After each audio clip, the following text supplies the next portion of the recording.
must do before he goes and meets with him, withdrawing some forces, withdrawing all forces, anything like that? Not that I'm aware of. That doesn't mean they don't exist, but I was just talking with the president in our national security team. I wasn't made aware of any conditions, but if they exist, I'm happy to provide those. And on the president himself, he styles himself as this master negotiator. He is now deploying these negotiations, saying that they start immediately. We did hear from the Defense Secretary, Pete Hegseth, though, today, saying that NATO membership is not realistic for Ukraine, and neither is returning to pre-2014 borders.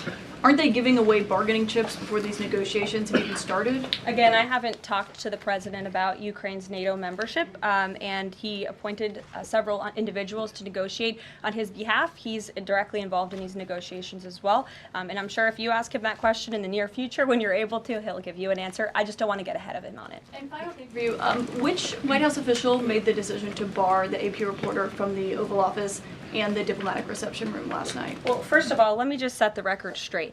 It is a privilege to cover this White House. It's a privilege to be the White House press secretary. And nobody has the right to go into the Oval Office and ask the President of the United States questions. That's an invitation that is given. And there are hundreds of outlets on this campus, many of you in this room who don't have the privilege of being part of that pool every single day and getting to ask the President questions. We reserve the right to decide who gets to go into the Oval Office, and you all have credentials to be here, including the Associated Press, who is in this briefing room today. But isn't it retaliatory in nature is the argument, because there's a reason that the AP was barred, which they said was because they're not using the phrase Gulf of America, they're using Gulf of Mexico in line with their standards. And so the question here is this setting a precedent that this White House will retaliate against reporters who don't use the language that you guys believe reporters should use? And how does that align with the First Amendment commitment that you were just talking about? I was very upfront in my briefing on day one that if we feel that there are lies being pushed by outlets in this room, we are going to hold those lies accountable. And it is a fact that the body of water off the coast of Louisiana is called the Gulf of America. And I'm not sure why news outlets don't want to call it that, but that is what it is. The Secretary of Interior has made that the official designation in the Geographical Identification Name Server. And Apple has recognized that, Google has recognized that, pretty much every other outlet in this room has recognized that body of water as the Gulf of America, and it's very important to this administration that we get that right, not just for people here at home, but also for the rest of the world. The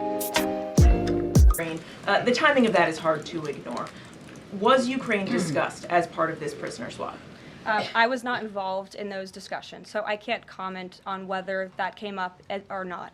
What I can say is that this was a very good deal for the United States of America and for the rest of the world. As you know, we have confirmed that the Russian who will be returning home very soon, Alexander Vinnik, was a non-violent crypto criminal, and as part of this exchange, he has forfeited more than $100 million that he obtained in that illegal crime. And in exchange, of course, we got Mark Fogel, who is a middle school teacher who kissed the American soil, but kissed the ground last night when he returned to the United States of America. It was a great deal and a great day for our country, and I think everybody, regardless of political affiliation, agrees with that.